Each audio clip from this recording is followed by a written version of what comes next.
नमस्कार दोस्तों, JB study point के यूट्यूब चैनल में आपका बहुत बहुत हार्दिक स्वागत करता हूं।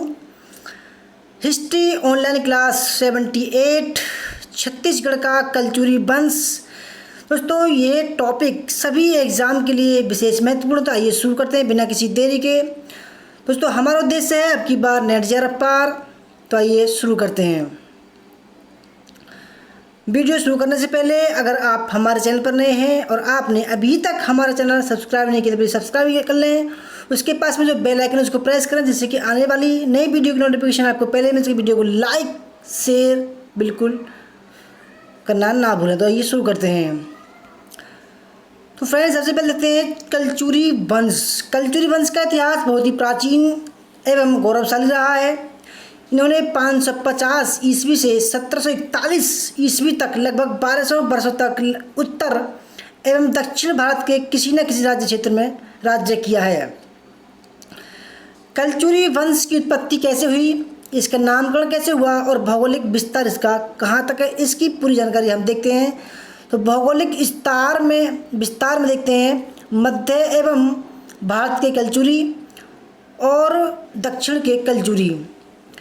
भारत के मध्य एवं पश्चिमी भारत की कलचुरी में प्रयाग, इलाहाबाद, काशी, महिष्मती, सरयू पार, कलंजर, त्रिपुरी, बुंदेलखंड और दक्षिणी कौशल। दक्षिणी कौशल के दो भाग हैं, रतनपुर और रायपुर। और दक्षिणी कलचुरी के कर्नाटक में जो है कलचुरी वंश का भौगोलिक विस्तार था। तो कलचुरी वंश, कलचुरियों की ऐतिहासिक पृष्ठभूमि, दक्षिणी कौशल के कलचुरी जो है इसको हम देखते हैं अभी। छत्तीसगढ़ में कलचुरियों के राज्य स्थापना के पूर्व का इतिहास क्या है। उत्पत्ति, नामकरण, भौगोलिक विस्तार, ऐतिहासिक परिदृश्य। त्रिपुरी के कलचुरी और त्रिपुरी के कलचुरियों द्वारा दक्षिणी कौशल में सत्ता स्थापना। उत्पत्ति कैसे हुई। विष्णु पुराण एवं मनु परंपरा के अनुसार ब्रह्मा के मानस पुत्र महर्षि अत्रि एवं सती अनुसुईया के चंद्र उत्पन्न हुए और यहीं से कलचुरी वंश आरंभ हुआ। इसलिए कलचुरी वंश के शासक चंद्रवंशी क्षत्रिय कहलाते हैं। वंशक्रम क्या है इसका। सबसे पहले ब्रह्मा, महर्षि अत्रि और अनुसुईया का पुत्र चंद्र उत्पन्न हुआ। यहीं से कलचुरी वंश की शुरुआत मानी जाती है। इसके बाद बुद्ध, उसके बाद में पूर्वा, उसके बाद में नाहुस, ययाति, यदु। ठीक है। यदु के बाद में सहस्त्रजीत, सत्यजीत और हेय वंश 8वीं पीढ़ी की है हेय वंश। उसके बाद में महिष्मान भी 8वीं पीढ़ी के हैं और कृत्यवीर्य। और उसके बाद में राजशेखर श्री, सहस्त्रबाहु, कीर्ति का अर्जुन। ठीक है। हेय वंश के आते आते चंद्रवंश 14 शाखाओं में विभाजित हो गया। इन्हीं की एक शाखा हेय वंश भी थी। हेय वंश की 8वीं पीढ़ी में राजा महिष्मान हुए, जिन्होंने कलचुरी वंश की राजधानी महिष्मती अथवा महेश्वर को बसाया। इसकी 8वीं पीढ़ी में कृतवीर्य और उनसे राजशेखर सहस्त्रार्जुन हुए, जो कि कलचुरी वंश के साथ साथ अनेक वंशों के आराध्य देव माने जाते हैं। कलचुरी स्वयं को इसी सहस्त्रार्जुन की संतान मानते हैं। नामकरण कैसे हुआ इसका। विभिन्न अभिलेखों में इनके नामकरण के अलग अलग प्रमाण मिले हैं, जैसे कटचुरी, कल्तसुरी, कलार, कलाल, कलवार, कलचुरी आदि। इन सब की उत्पत्ति तुर्की के कलचुरी शब्द से मानी जाती है, जिसका अर्थ है उच्च उपाधि युक्त।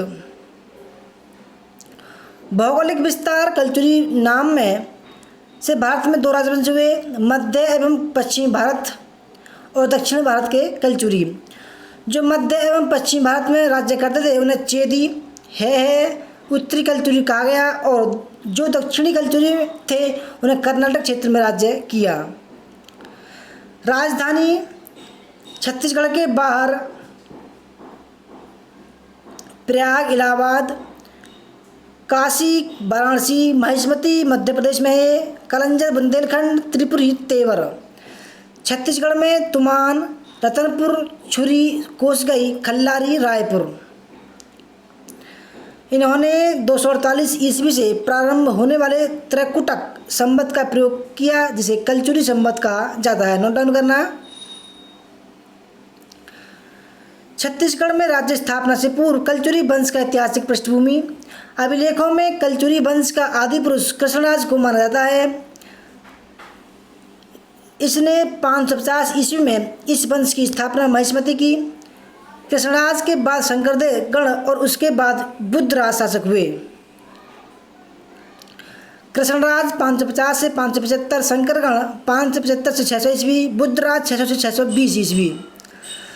600 ईस्वी के बाद लगभग 150-200 वर्ष तक कलचुरी वंश के बारे में कोई लिखित जानकारी नहीं मिलती। संभवतः चालुक्यों के साथ हुए युद्ध में पराजित होने के बाद बुद्धराज के वंशज महिष्मति छोड़कर चेदी देश की ओर चले गए। त्रिपुरी के कलचुरी शासक वामराज देव 7वीं शताब्दी, शंकरगण 8वीं शताब्दी के मध्य, लक्ष्मण राज, कोकल्य देव। ठीक है दोस्तों, अब हम यहाँ से कोकल्य देव से स्टार्ट करते हैं। इसकी पूरी जो है, उसके बाद में शंकरगण, बालहर्ष है ना, और उसके बाद में युवराज, ये दोनों एक साथ बैठे। तो युवराज देव 910 से 950 और लक्ष्मण राज 950 से 970। उसके बाद में शंकरगण 970 से 80 और युवराज देव 980 से 990। कोकल देव 990 से 1015, गंगदेव 1019 से 1040 और कलिंगराज 1000 ईस्वी। इसके कोकल देव के 18 पुत्र हुए। त्रिपुरी के कलचुरी 7वीं शताब्दी में वामराज देव ने त्रिपुरी में कलचुरी वंश की स्थापना की। वामराज देव को त्रिपुरी के कलचुरी वंश का संस्थापक माना जाता है। इसने अपनी राजधानी कालंजर व दूसरी राजधानी त्रिपुरी को बनाई थी, किंतु त्रिपुरी को स्थायी रूप से राजधानी बनाने का श्रेय कोकल्य देव को जाता है। बिलहरी जबलपुर लेख के अनुसार कोकल्य देव अत्यधिक शक्तिशाली राजा था। उसके विजयों का वर्णन बिलहरी लेख में किया गया है। कोकल देव के 18 पुत्रों में से सबसे बड़ा पुत्र शंकरगण द्वितीय मुग्धतुंड था, जिसने 900 से 925 ईस्वी तक त्रिपुरी पर राज्य किया। बिलहरी लेख के अनुसार शंकरगण मुग्धतुंग में 900 ईस्वी में दक्षिण कौशल पर राज्य कर रहे बाणवंशी शासक विक्रमादित्य को हराकर पाली क्षेत्र पर अधिकार कर लिया। अपने भाइयों को बिलासपुर संभाग के कुछ मंडल का मंडलाधिपति बनाकर वहां से वापस त्रिपुरी आ गया। बिलासपुर संभाग में लाफा जमींदार के अंतर्गत सुमान था। यहाँ कलचुरी लंबे समय तक जमे रहे। इनकी यह शाखा महाकौशल को स्वतंत्र कराने में लगी रही, किंतु कुछ वर्षों के पश्चात इनकी शक्ति कम होने लगी और उड़ीसा के सोमवंशी शासकों ने लगभग 950 ईस्वी में कौशल क्षेत्र पर अधिकार कर लिया।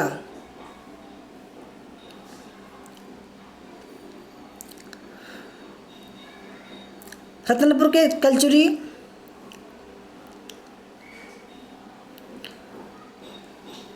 कलिंगराज 1000 से 1020, कमलराज 1020 से 1045, रतनदेव 1045 से 1065, पृथ्वीदेव 1065 से 1095, जालल्लदेव 1095 से 1120, रत्नदेव सेकंड 1120 से 1135, पृथ्वीदेव सेकंड 1135 से 1165, जालल्लदेव सेकंड 1165 से 1168, जगतदेव 1168 से 1178, रत्नदेव थर्ड 1178 से 1198, प्रतापमल 1198 से 1222। दोस्तों अब इसके विस्तार से हम देखते हैं कलचुरी वंश का ये राज चिन्ह है। ठीक है, जो एक पशु बैठा हुआ दिखाई दे रहा है आपको। तो अब हम विस्तार से इसको बताएंगे। इस वंश का प्रथम शासक कोकल प्रथम था, जो 845 ईस्वी के मध्य लगभग सिंहासन पर बैठा। उसने वैवाहिक संबंधों के द्वारा अपनी शक्ति दृढ़ की। उसका विवाह नट्टा नाम की एक चंदेल राजकुमारी से हुआ और उसने अपनी पुत्री का विवाह राष्ट्रकूट नरेश कृष्णद्वितीय के साथ किया था। इस युग की अव्यवस्थित राजनीतिक स्थिति में उसने अपना प्रभाव बढ़ाने के लिए कई युद्ध किए। उसने प्रतिहार नरेश भोज प्रथम और उसके सामंत कलचुरी शंकरगण गुहिल हर्षराज और चायपान गुवक द्वितीय को पराजित किया। कोकल के लिए कहा गया है कि उसने इन शासकों के कोष का हरण किया और उन्हें संभवतः फिर आक्रमण न करने के लिए आश्वासन के रूप में भय से मुक्ति दी। इन्हीं युद्धों के संबंध में उसने राजस्थान में तुर्स्का को पराजित किया, जो संभवतः सिंध के अरब प्रांतपाल के सैनिक थे।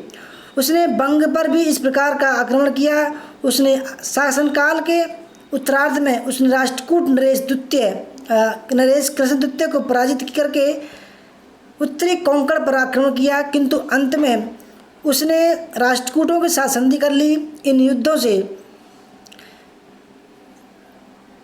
किंतु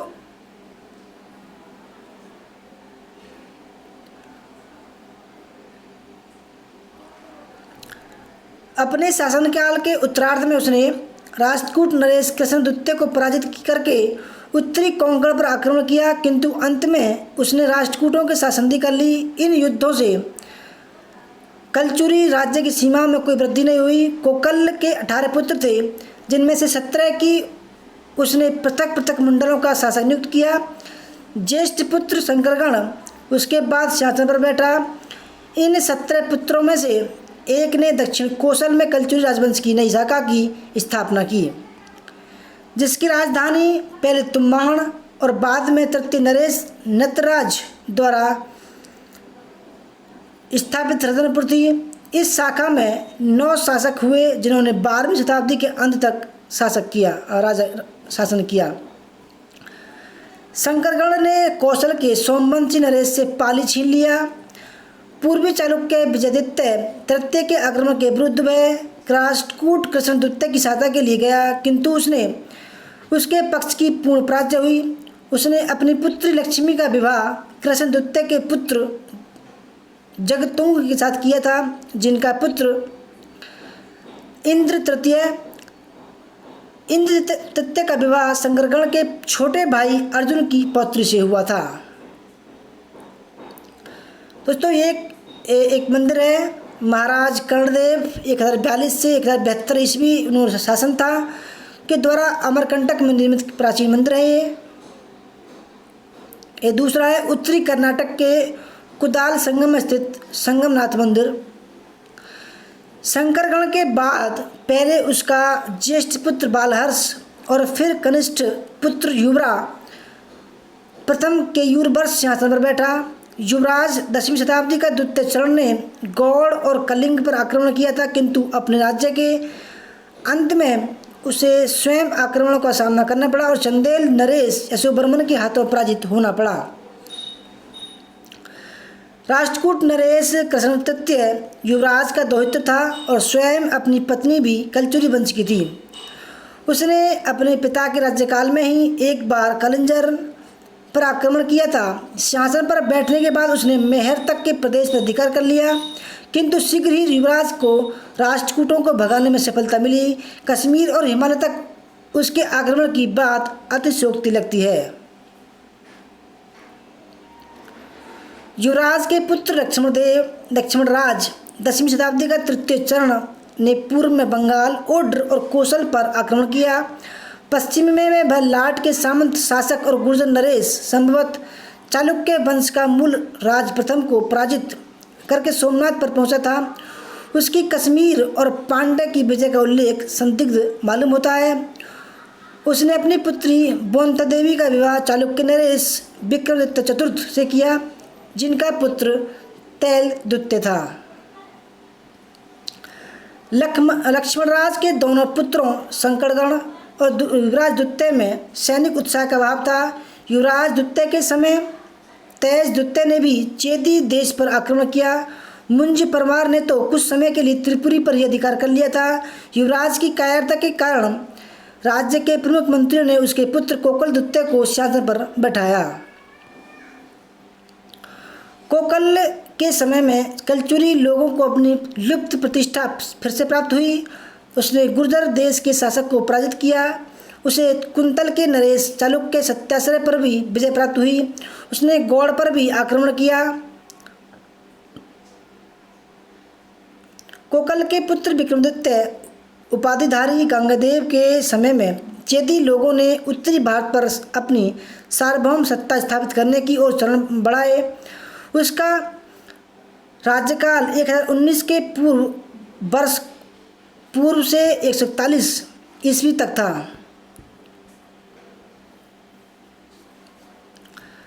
भोज परमार और राजेंद्र चोल के साथ जो उसने चालुक्य राज्य पर आक्रमण किया उसमें वह असफल रहा।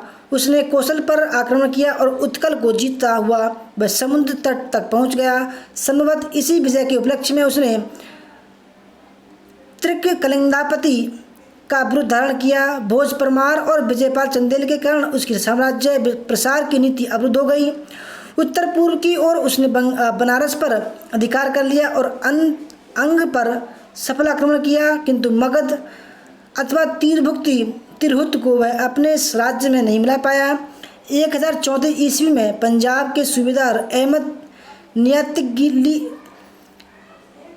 नियालतीगीर ने बनारस पर आक्रमण कर उसे लूटा।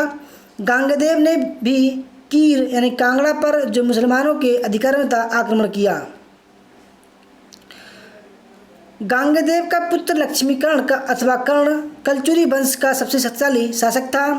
उसकी गणना प्राचीन भारत इतिहास के महान विजेताओं में होती है। उसने प्रयाग पर अपना अधिकार कर लिया और विजय करता हुआ वह कीर देश तक जा पहुंचा। उसने पाल राज्य पर 2 बार आक्रमण किया, किंतु अंत में उसने उनसे संधि की और विग्रहपाल तृतीय के साथ अपनी पुत्री यौवनश्री का विवाह किया। राणा के ऊपर भी कुछ समय तक उसका अधिकार रहा। उसने बंग को भी जीता, किंतु अंत में उसने बंग के शासक जातवर्मन के साथ संधि स्थापित की और उसके साथ अपनी पुत्री वीरश्री का विवाह कर दिया। उसने औड्र और कलिंग पर भी विजय प्राप्त की। उसने कांची पर भी आक्रमण किया था और पल्लव, कुंग, मुरल और पांड्य लोगों को पराजित किया। कुंतल का नरेश जो उसके हाथों में पराजित हुआ स्पष्ट ही सोमेश्वर प्रथम चालुक्य था। 1051 ईस्वी के बाद उसने कीर्तिवर्मन चंदेल को पराजित किया, किंतु बुंदेलखंड पर उसका अधिकार अधिक समय तक नहीं बना रह सका। उसने मालवा के उत्तर पश्चिम में स्थित हूण मंडल पर भी आक्रमण किया। भीम प्रथम चालुक्य के साथ उसने भोज परमार के राज्य की विजय भी, किंतु चालुक्यों के हस्तक्षेप के कारण उसे विजित प्रदेश का अधिकार छोड़ना पड़ा। बाद में भीम ने कलह उत्पन्न होने पर डाहल पर आक्रमण कर कर्ण को पराजित किया। 1072 ईस्वी में वृद्धावस्था से अशक्त लक्ष्मीकर्ण ने सिंहासन पर अपने पुत्र यशकर्ण को दे दिया। यशकर्ण ने चंपारण, उत्तरी बिहार और आंध्र प्रदेश पर आक्रमण किया, किंतु उसके शासनकाल के अंतिम समय जयसिंह चालुक्य, लक्ष्मणदेव परमार और संलक्षण वर्मन चंदेल के आक्रमणों के कारण चेदी राज्य की शक्ति क्षीण हो गई।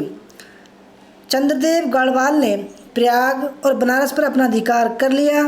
मदन वर्मन चंदेल ने उसके पुत्र जयसिंह ने कुमारपाल चालुक्य, बिज्जल, कलचुरी और खुसरम मलिक के आक्रमणों का सफल सामना किया। जयसिंह के पुत्र विजय सिंह का डाहल पर 1211 ईस्वी तक अधिकार बना रहा, किंतु 1212 ईस्वी में त्रिलोकन वर्मन चंदेल ने ये प्रदेश जीत लिए। इसके बाद इस वंश का इतिहास में कोई चिन्ह नहीं मिलता है।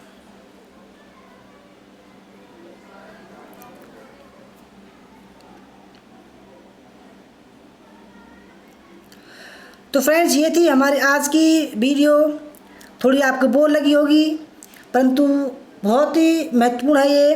दोस्तों, वीडियो अच्छी लगी तो लाइक करना, शेयर करना, कमेंट करना और हमारे चैनल जेबी स्टडी पॉइंट को तो सब्सक्राइब कर देना। उसके पास में जो बेल आइकन है उसको प्रेस कर देना, जिससे कि आने वाली नई वीडियो का नोटिफिकेशन आपको पहले मिल सके। दोस्तों, बने रहिए मेरे साथ। जय हिंद, जय भारत, वंदे मातरम।